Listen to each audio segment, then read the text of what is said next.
What if I told you Iran's future was written down over 2,500 years ago? In a vision so powerful, it shook the prophet Daniel to his core. He saw a ram pushing through nations, a violent goat striking without warning, and a spiritual war in the heavens. Today, that vision, once sealed, may be unfolding in real time. Daniel was no ordinary man, a Hebrew exile, raised in the courts of Babylon and Persia. He interpreted dreams that foretold empires, but one vision he received in Daniel chapter 8 stood apart, dark, symbolic and disturbingly clear. The ram with two horns, representing Media and Persia, and the goat from the west, with a single horn striking it down. The goat was Greece, the horn was Alexander the Great. But prophecy, like time, is layered.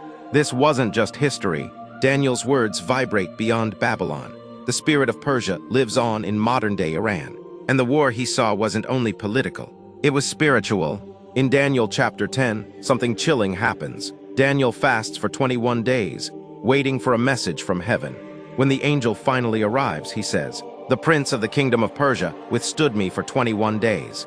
This was no earthly prince. It was a demonic power assigned to a nation. Iran's spiritual battle didn't begin yesterday. Fast forward to now, Iran remains one of the most powerful forces in the Middle East, locked in tension with Israel, fueling wars through proxies, standing boldly against the West. Could this be the same spirit Daniel saw? Is the ancient ram rising again? Ezekiel 38 and 39 also name Persia. Persia, Cush, and Put, allied with Gog from the land of Magog. It speaks of a final war, a northern invasion, a time when God himself will intervene. And Persia, Iran, is on the front line of that prophecy. Some believe judgment is coming, others that revival will break out. But one thing is clear, God never forgets nations, and no government can stop his will. Daniel saw kingdoms rise and fall, but above it all, he saw the Ancient of Days seated on his throne.